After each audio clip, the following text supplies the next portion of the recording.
Break के बाद एक बार फिर से आप सभी का स्वागत है। बड़ी बहस देख रहे हैं आप, और बड़ी बहस में आज हम चर्चा कर रहे हैं कि अवतार सिंह भड़ाना के कांग्रेस पार्टी छोड़ने से, उनके इस्तीफे से कांग्रेस पार्टी को कोई फर्क पड़ेगा या नहीं पड़ेगा। हम वो वजह भी समझने की कोशिश कर रहे हैं कि अवतार सिंह भड़ाना ने आखिर हाथ का साथ छोड़ क्यों दिया।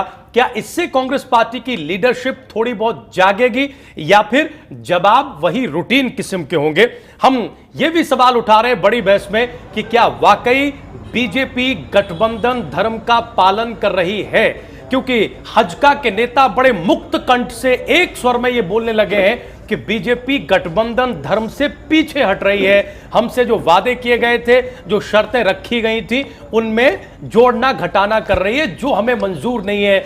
बार बार प्राण जाए पर वचन न जाए जैसे शब्दों का इस्तेमाल भी किया जा रहा है। और सवाल नंबर 3 जो हम उठा रहे हैं वो ये कि क्या इंडियन नेशनल लोकदल विधानसभा के चुनावों में मुकाबले से बाहर है। ये हम नहीं, कैप्टन अभिमन्यु साहब कह रहे हैं, जो पार्टी के राष्ट्रीय प्रवक्ता हैं। सोनीपत में चुनावी कार्यक्रमों में शामिल होने के लिए गए हुए थे। मीडिया ने उनसे सवाल पूछा कि इनेलो ने अपनी पहली सूची जारी कर दी है, आप सूची कब जारी करेंगे।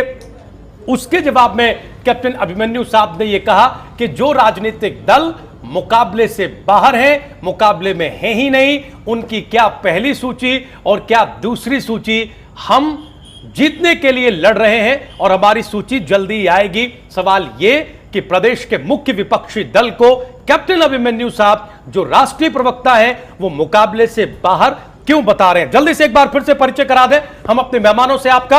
हमारे साथ तो बीरेन्द्र चौहान साहब जुड़ चुके हैं, आप प्रदेश प्रवक्ता हैं भारतीय जनता पार्टी के। बहुत स्वागत चौहान साहब बड़ी बहस में। हमारे साथ स्टूडियो में आशीष दुआ साहब हैं, मीडिया कोऑर्डिनेटर हैं, नेता हैं कांग्रेस पार्टी के। हमारे साथ करण सिंह चौटाला साहब हैं, युवा नेता हैं इंटरनेशनल लोकदल के। और हमारे साथ रामस्वरूप रामा जी हैं, पूर्व खेल मंत्री हैं, हजका के नेता हैं। अब सवाल चौहान साहब आपसे है। हम आपके आने से पहले चर्चा कर रहे थे अवतार सिंह भड़ाना के इस्तीफे पर। यह हम दो बातें आपको बता दें कि इस्तीफे की चर्चा आई है, फैक्स के जरिए इस्तीफा भेजा गया है, लेकिन जब इस्तीफा भेजा गया उसके बाद से कोई आधिकारिक प्रतिक्रिया अवतार सिंह भड़ाना की तरफ से नहीं आई है। बार बार उनको फोन लगाए गए लेकिन उनका फोन नॉट रीचेबल या फिर स्विच्ड ऑफ साउंड कर रहा है। कांग्रेस पार्टी के प्रदेश अध्यक्ष की तरफ से प्रतिक्रिया आई है कि उन्हें कोई आधिकारिक सूचना नहीं मिली है, लेकिन यह तय है कि इस्तीफा दे दिया गया है। सवाल यह कि एक एक करके नेता कांग्रेस पार्टी का दामन क्यों छोड़ रहे हैं।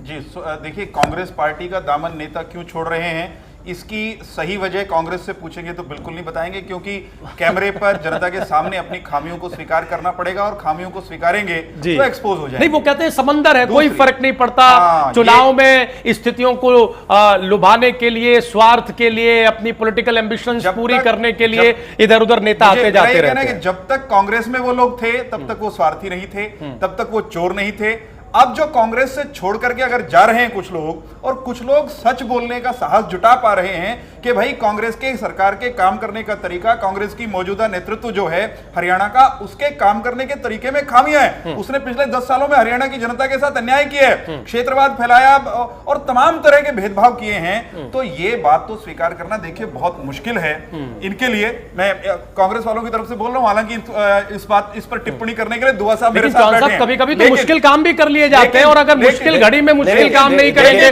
तो फिर कैसे होगा। दुआ साहब एक क्षण दीजिएगा, दुआ साहब एक क्षण दीजिएगा। जी आप बोलिए। ये जो कांग्रेस का परंपरागत सा उत्तर है, पिछले कई दिनों से दिया जा रहा है कि ये जो लोग जा रहे हैं, हमारा ये मानना है कि जो लोग छोड़ रहे हैं उनके व्यक्तिगत कारण भी होंगे। उनको टिकट मिलने ना मिलने, अभी तो इन्होंने बांटनी शुरू नहीं की, टिकट ना मिलने का अंदेशा भी होगा, परंतु एक बात तय है कि उनको हरियाणा की जनता का मूड समझ में आ गया। उनको ये बात अच्छे से समझ में आ गई कि कांग्रेस नाम के डूबते जहाज पर जब तक रहेंगे खतरा बना रहेगा। और एक बात जो उत्तर की मैं बात कर रहा था, कांग्रेस के हमारे मित्र जो उत्तर देते हैं कि क्या फर्क पड़ता है, की फर्क पैदा है, देखिए यही एटीट्यूड इन्होंने 10 साल हरियाणा की जनता के साथ भी रखा। लोगों ने कहा आप भेदभाव कर रहे हैं, की फर्क पैदा है। लोगों ने कहा आप अन्याय कर रहे हैं, की फर्क पैदा है। ये की फर्क पैदा है एटीट्यूड का जवाब हरियाणा की जनता लोकसभा में थोड़ा थोड़ा दे चुकी इनको। अब विधानसभा के चुनाव में इनको जमींदोज करके वो अपने उत्तर को पूरा करने की तैयारी में है। ये बात इनके नेताओं को समझ में आ रही है, तो छोड़ के जा रहे हैं। चौहान साहब, एक सवाल आपने उठाया कि उन्हें टिकट मिली नहीं मिली, उनके कोई पर्सनल ग्रीवेंसेस हैं नहीं है, लेकिन एक बात उन्हें समझ में आ गई है कि हरियाणा की जनता का मूड क्या है, वो उस तरह से व्यवहार कर रहे हैं या रिएक्ट कर रहे हैं। यही बात कांग्रेस पार्टी के नेताओं की समझ में क्यों नहीं आ रही है? इसमें क्या दिक्कत है? इसमें कौन सा गणित है चौहान साहब? देखिए, सार्वजनिक रूप से अपनी कमी को स्वीकार करने के लिए बहुत बड़ा जिगरा चाहिए, जो इनके पास नहीं है। वो निश्चित रूप से होता तो स्वीकार करते, बीजेपी के पास है, बीजेपी के पास है, जो इन्होंने प्रदीप सांगवान के टाइम पे किया था, होता तो लोकसभा में हारने के बाद भीतर झांकते और कुछ चीजों को ठीक करते। लोकसभा का चुनाव हारने के बाद भी कांग्रेस के हरियाणा के नेतृत्व का एरोगेंस, उसका अहंकार, वो उसका मद जो है वो वही सातवें आसमान पर है, और वो सातवें से आसमान से क्या ये अहंकार ही आप लोगों को नीचे ला रहा है? एक एक करके लोग आपका साथ छोड़ रहे हैं, क्यों इस अहंकार को आप लोग नहीं छोड़ रहे? क्यों कुछ चीजों को, कुछ सच्चाई को मानने समझने के लिए तैयार नहीं है? देखिए, अहंकार तो हमारे मित्र की भाषा से झलक रहा है, और जो उनकी आवाज जिस तरह से आ रही है, जो ओवर कॉन्फिडेंस में है, पिछले लोकसभा चुनाव का ये जो इन्होंने, आप मेरी बात प्लीज सुन लीजिए, आपकी बात मैंने पूरी सुनी। तो लोकसभा चुनाव का जो पिछला माहौल था वो अलग माहौल था, उसमें हम मानते हैं, उसमें जो हमने आपस में बैठ के बातचीत की है, हम लोगों ने सब जिलों में जाके काफी विधानसभाओं में गए हैं, हम अपने कार्यकर्ताओं से मिले हैं, हर जगह हंगामा हुआ है। द्वारा साहब, हम ज्यादा देखिए आपने जाने की कोशिश की है, लेकिन उसका नतीजा क्या निकला है? देखिए, आप चीजों को सुलझाने गए, लेकिन चीजें ज्यादा उलझ गई हैं, ऐसी स्थिति है। हमने और कार्यकर्ता जोड़े हैं, हमारे साथ बहुत सारे कार्यकर्ता जुड़े हैं, हमारी पार्टी और मजबूत हो रही है जमीनी स्तर पर, और हमारी जिस तरह से एप्लीकेशंस आई हैं, जिस तरह से हमने इनवाइट किया, बहुत सारे नए लीडर निकल के आएंगे, आप देखेंगे। और ये जो अहंकार की बात कर रहे हैं, अहंकार तो इनकी पार्टी में है, जो अभी प्रदेश की जनता इनको बताएगी। अभी उत्तराखंड के चुनाव हुए, बाई इलेक्शन हुए, उसमें तीनों चुनाव ये हारे। एक ऐसी सीट थी जो 20 साल से नहीं हार रहे थे, 20 साल से जीत रहे थे।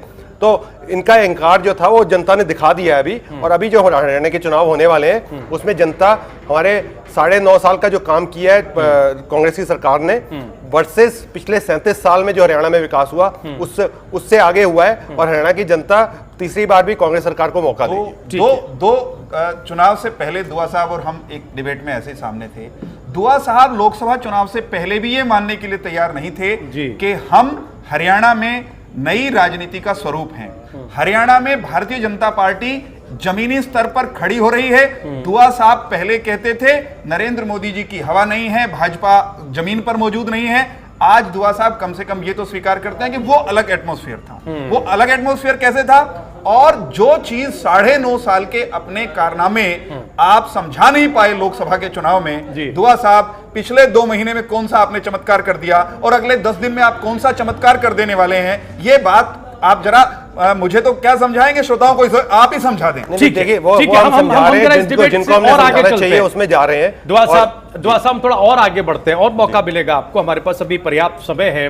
चौहान साहब, ये बताइए कि कैप्टन अभिमन्यु साहब जो बड़े जिम्मेदार नेता हैं, राष्ट्रीय प्रवक्ता हैं, वो ये बात क्यों कह रहे हैं कि इंडियन नेशनल लोकदल मुकाबले से बाहर है? इंडियन नेशनल लोकदल जैसी राजनीतिक पार्टी एक लिस्ट घोषित करे, दूसरी सूची घोषित करे, कोई फर्क नहीं पड़ता है, ऐसा वो क्यों कह रहे हैं? देखिए, कप्तान साहब ने किस संदर्भ में किस तरह के प्रश्न के उत्तर में वो कहा, उस पर तो नहीं, उनसे पूछा गया कि बीजेपी कब अपनी पहली सूची जारी करेगी, तब उन्होंने इस प्रश्न के उत्तर में एक राजनीतिक दल को मुकाबले से बाहर बता दिया। मुकाबले से बाहर कहने का उनका जो अभिप्राय था वो हरियाणा की जनता के मूड और मन पर आधारित है।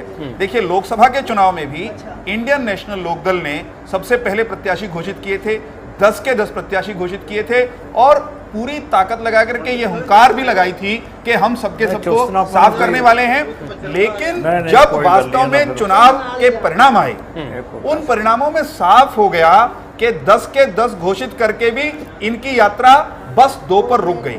तो मुझे लगता है कि इंडियन नेशनल लोकदल की जो जमीनी स्थिति है, उसका कप्तान साहब का जो मूल्यांकन है वो कहीं ना कहीं सत्य के आसपास है। इंडियन नेशनल लोकदल ये कहना कि वो कहीं नहीं है शायद उचित नहीं होगा, परंतु हमारे